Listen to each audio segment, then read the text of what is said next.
Bien-aimés frères et sœurs, vous connaîtrez la vérité et la vérité vous affranchira. Ça, c'est pas moi qui le dis, c'est la Bible qui le dit. Mais moi, je vous dis mieux. Vous connaîtrez la vérité historique, notamment celle de vos ancêtres kémites, et vous aurez une vision globale de ce que c'est que la vraie souveraineté politique. J'ajoute, vous reviendrez à la spiritualité africaine ancestrale et vous comprendrez les enjeux de l'indépendance économique. Et pour terminer, vous accepterez votre identité culturelle kémite et vous obtiendrez deux choses. La première, c'est la paix. La seconde, c'est le développement, à une condition. L'unité de toute l'Afrique noire, l'unité de tous les Noirs du monde entier. Otep à tous, bienvenue sur la chaîne des panafricanistes par essence, par conviction et par excellence. Celle des citoyens kémites par nécessité et obligation de combat. Nous sommes une chaîne qui n'est guidée que par nos ancêtres et rien que par les ancêtres qui appartiennent à l'égrégore du monde noir. Par conséquent, nous ne croyons en aucun Dieu venu de l'étranger. Toutefois, cette vidéo n'est aucunement destinée à inciter à la haine ou à la violence, car nous menons un combat qui est d'abord et avant tout spirituel, intellectuel et démocratique. Ensuite, il est politique, géopolitique et géostratégique. Contre l'impérialisme, le colonialisme, le néocolonialisme et l'endocolonat, qui sont tous qualifiés de crimes contre l'humanité. Nous menons ce combat sur la base du principe fondamental que nous avons hérité de nos ancêtres kémites, qui est celui de la Mahat, c'est-à-dire solidarité, vérité et justice. Vous êtes donc en droit de connaître la vérité et nous avons l'obligation de vous dire la vérité, rien que la vérité, afin que justice soit rendue au continent africain. Et ça, c'est notre modeste contribution dans cette noble lutte en faveur de la souveraineté, la dignité, la solidarité et l'unité africaine. C'est exactement ça que nous appelons le panafricanisme. Bien-aimés frères et sœurs, le paradoxe occidental, le paradoxe otanien, le deux poids, deux mesures des États-Unis, du Canada, de la France, qui sont en tête de liste pour recoloniser Haïti, éclate encore une fois de plus au grand jour. Nous, on le sait déjà, puisqu'en Afrique, c'est tout ce qu'ils font. Lorsque les terroristes frappent, tuent des militaires, des civils, des femmes, des enfants, éventrent des femmes, égorgent des enfants, on ne parle pas de violation des droits de l'homme, même pas aux Nations Unies. Nous savons. Lorsque les gangs sont en train de semer la terreur en Haïti, que ce soit les États-Unis, que ce soit le Canada, que ce soit la France, ceux-là même qui fournissent des armes. Et je vous signale en passant qu'il existe plus de 600 000 armes de guerre. Plus de 600 000 armes de guerre en Haïti, dans les mains des gangs.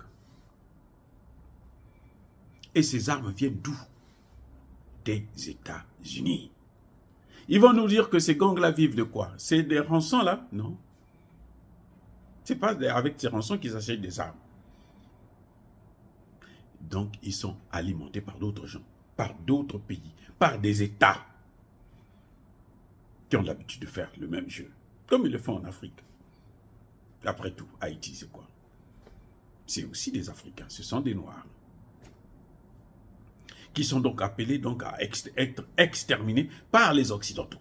C'est leur théorie, c'est leur idéologie, c'est leur stratégie, c'est leur volonté, ce n'est que ça qu'ils savent faire d'ailleurs.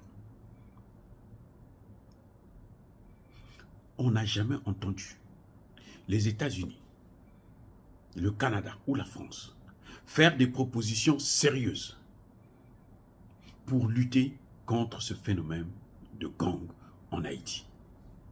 D'ailleurs, ils contribuent à pérenniser le problème, à faire en sorte que le problème, l'insécurité puisse continuer en Haïti. Parce que eux, ce qui compte pour eux, c'est que le gouvernement haïtien puisse leur donner l'occasion d'intervenir, d'envahir Haïti. Il n'y a que ça qu'ils cherchent. Ils veulent envahir, comme ils sont en train de le faire dans le monde entier. Les États-Unis, à eux seuls, ont plus de 830 bases militaires à l'étranger.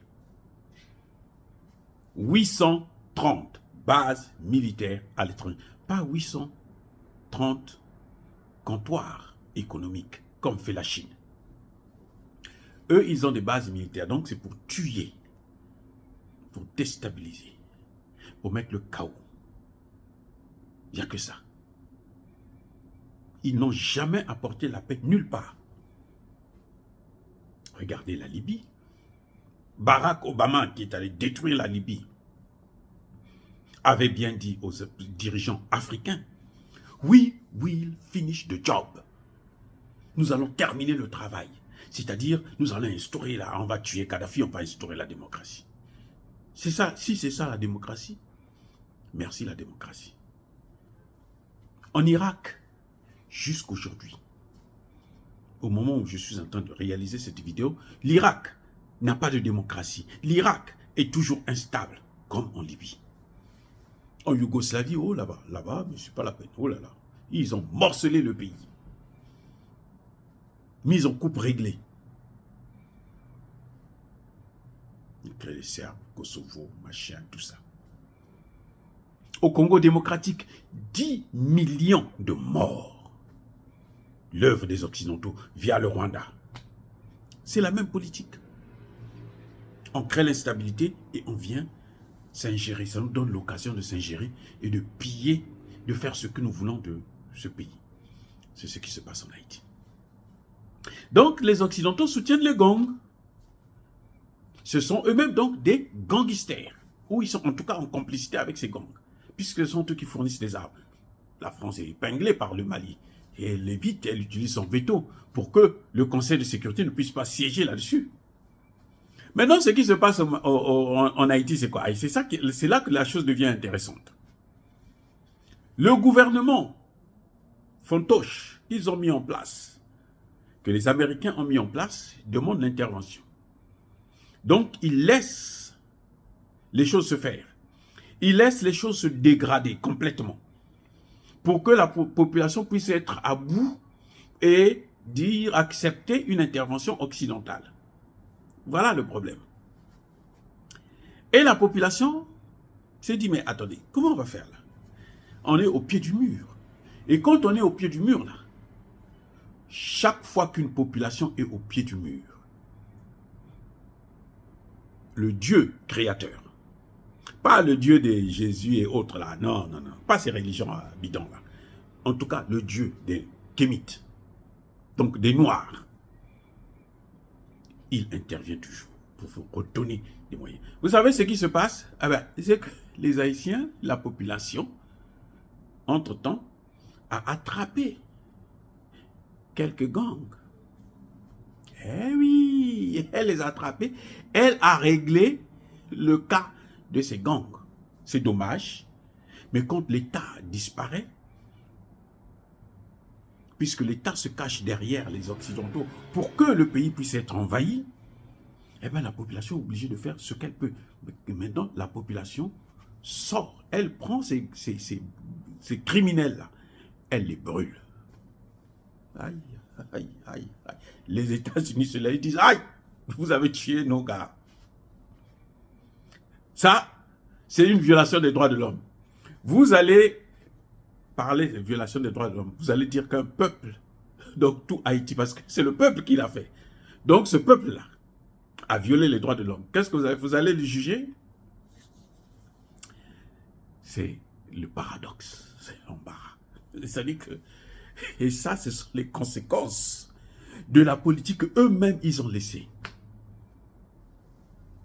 Et oui, chaque fois que la justice ne se fait pas par et dont les instances habilitées à le faire, elle se fera dans la rue. Je dis bien, chaque fois que la justice ne se rendra pas dans les tribunaux, pour telle ou telle raison. Parce qu'il y a des gens qui protègent tel ou tel intérêt. Parce qu'il y a les Américains, les Canadiens, les Français qui veulent intervenir en Haïti.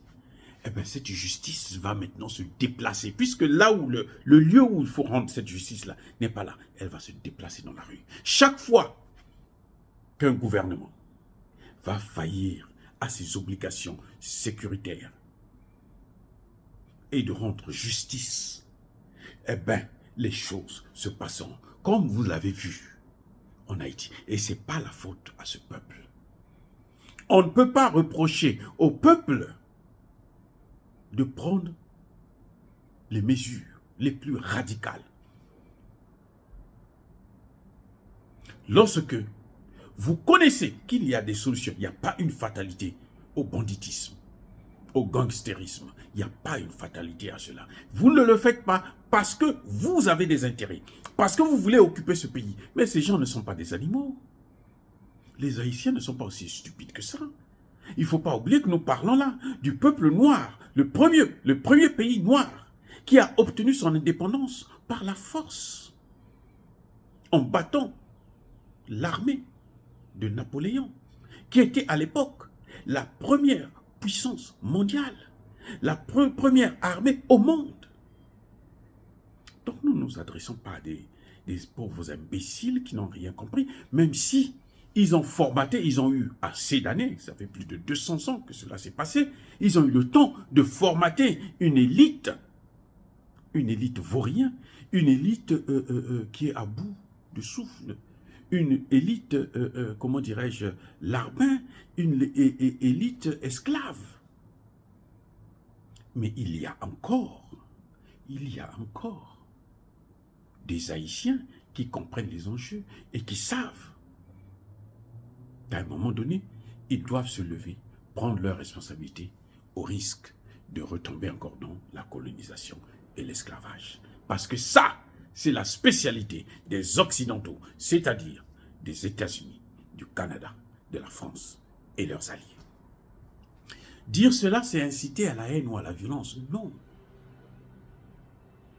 Et oui, bien-aimés frères et sœurs, vous devrez comprendre, et je ne le dirai pas encore une fois de plus, si l'État, lorsque l'État disparaît, le peuple se lève et rend la justice à sa manière. Et personne ne pourra prendre le peuple haïtien pour l'amener à la haie.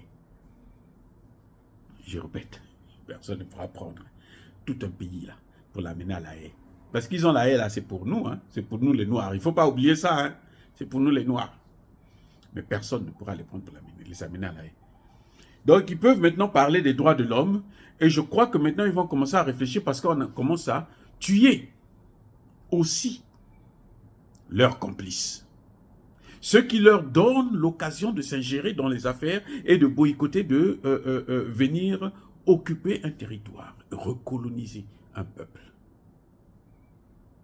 Oh, bien-aimés frères et sœurs, je persiste et je signe. Soyez bénis, abondamment bénis par le Dieu des Kémites. Et que tous ceux qui persécutent Haïti chérie, tous ceux qui persécutent le continent africain, qu'ils soient maudits, punis, foudroyés, neutralisés, effacés par ce Dieu des Kémites et par nos ancêtres angélisés. Vive Haïti éternel, vive l'Afrique éternelle, j'ai dit et j'assume.